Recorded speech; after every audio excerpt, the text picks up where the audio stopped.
brothers and sisters, friends from the media, I'd like to welcome all of you here today.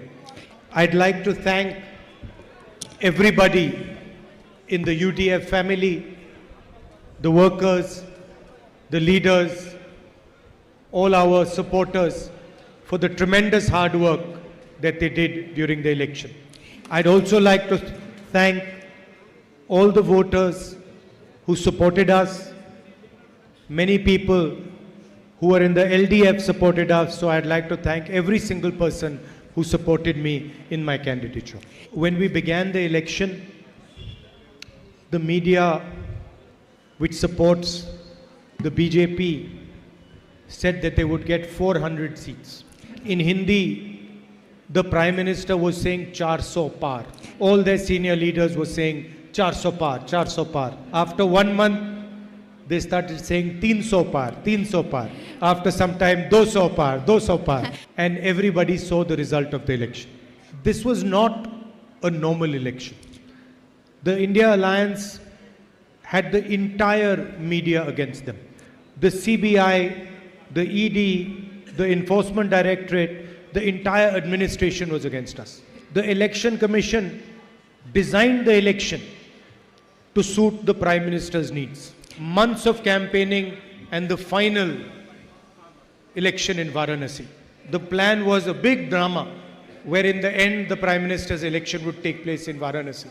The Prime Minister on the last 2-3 days of the election broke the campaigning rule himself by going and meditating in Kanyakumari. Everybody else was told not to campaign and the Prime Minister was allowed full media in his meditation.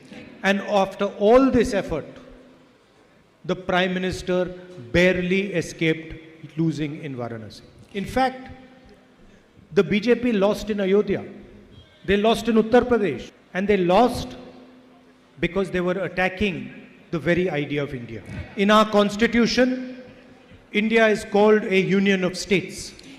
India is a union of states, of languages, of history, of culture, of religion, of tradition. Kerala has its own language. Tamil Nadu has its language. Bengal has its own language. Each one of these states have their own culture. Every single one of them has to be respected. In fact, the idea of India is the respect of the other. And the symbol of respecting the other is the Constitution of India. This Constitution embodies the ideas, the traditions of our country. It guarantees fairness to all histories, traditions, cultures, communities and religion.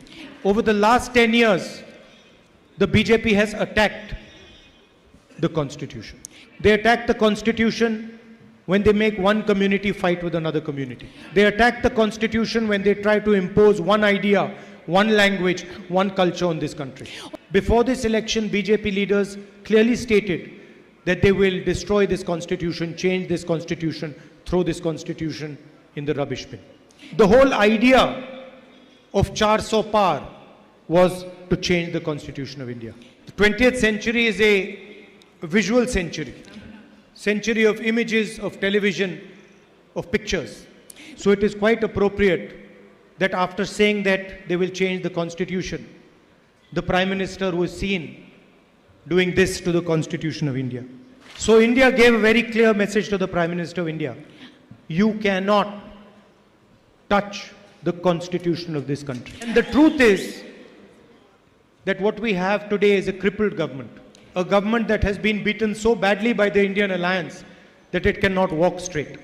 Certainly not a government that is going to capably lead this country.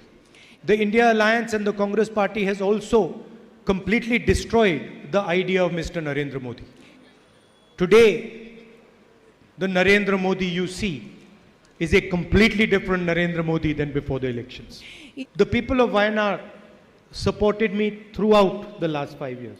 I was traveling across the country and the people of Wayand were supporting me throughout.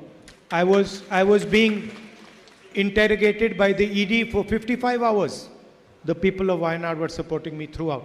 BJP gave me a jail sentence a 2-year jail sentence, 20 plus cases, and the people of Wayand were supporting me throughout. BJP took away my house. I got letters from people in Wayand saying, please come and live in our house. And so, throughout this period, you have supported me with your love, affection, and support. So, this is beyond elections. I can say, I could have said, look, people of Wayand supported me in my elections and gave me a big victory. But that is not the only thing that you have done. When I was struggling and fighting the government of India, all the institutions, all the agencies, you gave me your love and affection, which is much more important than the vote. So you treated me like a family member, and I can never thank you enough for that. Even 20, 30 speeches like this will not be good enough. But I will remember it all my life. It was quite interesting to watch the election. In the beginning, the Prime Minister and all the BJP leaders were saying 400, then 300, then 200. Then, towards the end of the election, the Prime Minister started having interviews with his friendly media houses. These are commitments that myself and the Congress Party have made to you. And we will make sure that we honor our commitments to you. I'd like to once again thank every single person in Wayand for the love and affection that you have given me. And many people are speculating Wayand or Raebareli. Everybody knows the answer to this question except myself. You know, in politics, everybody knows everything except the person who's doing it. So, don't worry. Both Raebareli and Wayand will be very happy with my decision. Thank you.